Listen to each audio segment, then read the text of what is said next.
neighborhood wanted input. Yes. And in fact, the neighborhood got input in what would the zoning be for that site. And it seems to me that if you take these other sites, you've got to, I mean, for instance, Yeah. for instance, the neighborhood might not want the Houston Avenue Tedeschi's to be expanded with parking and a bigger thing, because apparently the problem with the current one is just the youths hanging out. I mean, the building itself is quite presentable. I've been in there and shopped, and it's a pleasant shopping experience. You know, the neighborhood might not want to have a bigger Tedeschi's there. So then we think about what's the process. Obviously, it's some sort of overlay, so it's a special permit, so there's a hearing, maybe there's a limitation, so it could expand by 1 parcel but not 5.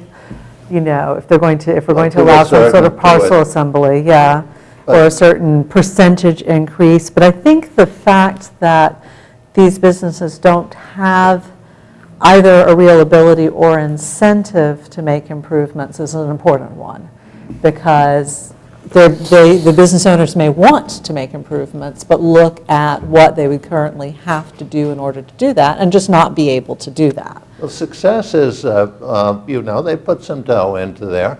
Where that's quite a nice little building. I mean, the Tedeschi's there is, and you know, the parking lot next door is heavily used. It's heavily used, but is that the highest and best use for that? Is it a legal use? Yeah. It may not be legal, but it is. It provides a wonderful service for that particular store. But is it the highest and best? And Success did it as a tenant.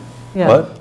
Success did it, invested it as a tenant for its use. That tenancy is coming to an end. That site, that office may be vacant again for a period of time, and is the next tenant going to invest? Well, and I'm really familiar with that site because I don't live that far from it. I remember when Success was actually a pharmacy and was. I remember when it was a wooden building. Oh, really? Well, you definitely remember further back than I do, Alex. You really want to say that? This also seems to touch on some of the ideas we heard at the master plan level, whether it's local community market, whether it's alternative housing types. It seems to touch on a few of the points. So it seems to me that the proposal has, the bylaw has merit, but it certainly needs to be studied and before this board could put it up as a draft. When is the warrant? It's usually the first Friday in January. So we would have to move quickly, January 5th? Yeah. 5th. So the thought would be, one thought would be the idea is to get it out there for process review, for dialogue, for hearings, to get people reacting and responding, because it's one thing to do an exercise in drafting and try to think through things and account for things, but there's always something else, and you're going to want to have that. And putting something forward that's going to generate that type of response, I think is important. I think it's an important discussion for the town to have. And it may mean that the real opportunity to enact this type of a bylaw would be October as opposed to May. Well, and here's the thing, as I said earlier, I've got a bunch that I'm thinking about for October, most of them coming out of the master plan. I need to refine them, so suddenly, you know, October comes around and there's 20 zoning articles is a bit much. This has actually been one of my highest priorities, so, because, you know, these are problems. So if we start this and start refining, it goes to May or goes to October, whichever, but this was one of the ones I was thinking about for October. So I was kind of happy when I saw it in our packets. To Ned's point, I would think that there's some merit to seeing this from a citizen standpoint, perhaps hit the Maytown meeting so that you can hear the public input and hear where the concerns are, and have this pushed back to planning board for further review for discussion in October. Yeah, except that process isn't one that town meeting is fond of. You know, when it comes to town meeting, the general perception is that it should be ready to be either approved or denied. Sending it back to the planning board in many quarters is viewed, frankly, as the planning board has failed at their job to bring something that town meeting can approve. And the May I guess town I'm meeting. suggesting it wouldn't be submitted by planning board. Well, but the May town meeting is, the idea has been it really needs to focus on the budget, which in certain past years has been very contentious, and then to load up town meeting with the budget plus something that was put forward mostly for discussion is not necessarily reviewed well. So is this something we could have a community meeting for? Yes, now we could do that. That would And we be, could figure out. to Ned's point, I think hearing the concerns Yes. well before the warrant is due for October, so that we can contemplate those in our discussion, and it doesn't get sent back to the planning Yeah. board in October, would be important. Yeah, I don't disagree with that at all. I think the idea of maybe, especially with some of the other potential zoning coming out of the town meeting, the idea of maybe holding some sort of planning board sponsored discussion session or sessions in the spring, giving us something to work on to October, so it's already had a public vetting before it even comes through our formal public hearing process. I think that could work out really well. This could be one of them, because I think as we bring things forward from the master plan, keeping that public process going before it hits our formal process makes a lot of sense, and I think we get more out of that. Yeah, I also think, just with respect to that, you get from May town meeting, and town meeting sort of goes, takes that big, deep breath, and all of a sudden, it's July.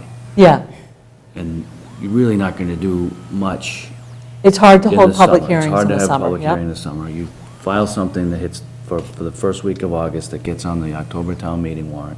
Yeah, And you have a short window of time in there to hold your public hearings. yeah, So extending out that opportunity for some legitimate public input, I think, is important. yeah.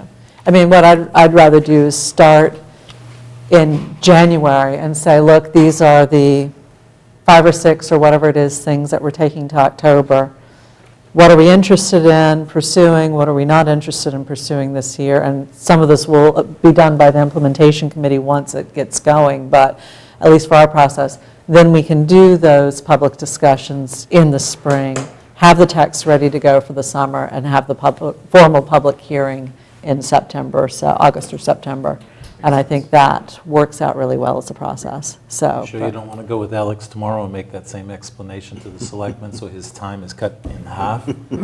Alex, you can totally present that as your own words if you want, and you're done. Well, I think that, the condo element of this particular proposal, I mean, it's, once again, it's, you're going to do a business, but it's going to be driven by condos. Yeah, And so the committee chaired by Brian and me would seem to be the perfect, and with 2 participants sitting at the end of the table, it would seem to be the Good sort forum of for it. perfect. I agree with that. and I assume that you guys were looking at bringing something to October rather than May, No, we as were far as the not- condo. We're not gonna be ready for planning May. Okay. Sure. So then that can work out with what you're doing, so. I just make a recommendation as we're thinking about this. You're talking about the ways of looking at the different sizes of the density, or different densities for the different districts, and rather than maybe targeting a specific square footage, is there a formula we can come up with similar to the N- formula for the condo that exists today that might get us somewhere that would allow an equitable ratio for the different districts? It's just something to think about. I can think about it as well. That was the initial thought that we had, was to try and, if you applied, we said, I threw 1,000 1 unit per 1,000 square feet in initially, because that's what it came out of the Central Avenue Business District. And then as we thought about it, it was like, 43 oh, wow, that's a lot of units. That can get to be a real lot of units, even in a Residence C zone. If you have 9,000 square feet, 9 units would overwhelm the lot. So, so then I thought, we thought, okay, maybe 2,000 would be a good number. And then, but you couldn't use that in a Residence B zone or a Residence A zone, because all of a sudden that. Well, in the reality, some of the other language you have in here with regard to parking and height, some of that's going to just control it anyway, because you can't fit Yeah. you can't fit 9 units and a retail store and the parking that's required and the open space. So there's a mechanism that's going to control Yeah. it anyway. Right. But there is, but yes, there is, we should come up with a better formulaic approach to, Actually, what would be helpful is to know what the parcel sizes are for the parcels that we're considering, and that way we can do a couple of fit studies and see actually what, if we're looking at doing these particular ratios on this particular parcel, what would actually fit? And that allows us to test some of these assumptions, because what we don't want to do is have town meeting approve the zoning, have somebody come in, apply for it, and then find out it doesn't actually, the ratios don't actually work. So, and since we have a limited number of parcels and we know what their sizes are, we can test that out. We have a limited number of parcels to a certain extent. I mean, the way it's written now would allow assemblage, so. Well, there's that's another thing there's we're gonna another have to things we have look to at, talk yeah. about here. One of them is, do we want it to be existing acreage as of the Right. town meeting? Do we want it to be existing use as opposed to abandoned use? I think those are all important points. Right, do we want to allow assembly, and if so, by how much? Exactly. Yeah, I think that's reasonable. When it comes to the public meetings in the spring, I can help organize the facilitation of those. We've done that before. Oh, well, that would be, While your committee is working on the nitty-gritty. I think the committee, we will certainly be discussing this in January. So I think the sense of the planning board, Ned, is you should rest on your oars for a little bit, and we will make a dash for the October finish line. We will bring this up at the condo meeting in January, and no, I think that's, We did a I think that's fair. I came out of the condo meeting the other night, I had been thinking about this for a little while, I came out of the condo meeting the other night, and well, it actually had something that I handed out that night. I was thinking that here's something from a general application purpose that we should start to talk about. So, if October is the right time, because we have a good amount of time to vet public issues and concerns through the spring, then that's fine. And look, if it's going to get done, it ought to be done because it's done well and done right. Yeah. And the fact that the board seems to be interested in moving forward in something like that is helpful. And I think we could probably do a series of meetings that cover all of the legislation that we're looking at for October. So, and do it as a follow-up from, look, we just did this master plan. These things are coming out of it. This would certainly be one of it. Please come to these sessions to talk about these initiatives and pull it together. And that actually would give people, I'm thinking 2 or 3 meetings, that would give people time to think about it. If they can't make one of the meetings, they would be able to make one of the others. And we'd really be able to get some support from that, so as far as input from people. Whether it's ready or good or bad, if you have a draft, people Yes. will react to it. Absolutely. So my recommendation is that you take drafts and you make them available and you say you want to work on it, and you'll get plenty of, I think you'll get a lot of response. I Yes. think on this one in particular, we haven't thought of every site that exists. I mean, there's some places that are Right. tucked away, Yeah, that only people who absolutely. live in the neighborhood know about, but they are pre-existing non-conforming uses. Yeah. And, you really have to, whether it's our, as people talking about this draft, whether it's our responsibility, we'll certainly try to do that.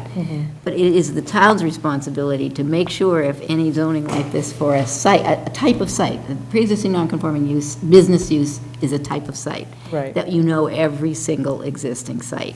Because you have to see what it might do if someone were able to come in with an application to that site. And Right. if it doesn't work, then you need to rewrite it so that it excludes that. Or maybe it doesn't work at all, but, I'm suggesting that maybe it will work, but it needs a lot of testing, and it's easier, I find it easier to do that if I'm looking at a draft, however deficient it might be. And you can make progress if you do it that way. Right. You keep rewriting, and maybe it's completely different by the time you're done. Maybe you throw it out, because you can't do it. You're not going to find out unless you have something to look at and keep it. Yeah, and I think your initial draft provides a good basis for discussion. Looking forward to the second draft, as you say, you get people to react to it and find out where there's always a flaw in a draft and where the concerns are, and I think we can do that. I've asked My Town Matters, just to try to cover the condo committee as much as possible, so that these type of proposals will be known in the community and hopefully reported on. And I will send the latest draft to Emily so she can distribute it to the condo committee. They'll get it in advance, and then maybe we can think about who else ought to get their eyes on it. And once the final master plan is complete, I'll come up with a list of what I think would be appropriate for the October meeting, and then we can winnow through and see what we want to bring forward at this point and what we're not, what we think should be come forward at a later year. So. All right. Well, it's 8 o'clock. All right. Ed? Mr. Chairman, I move that we adjourn. All in favor? Aye. We are Thank you. adjourned.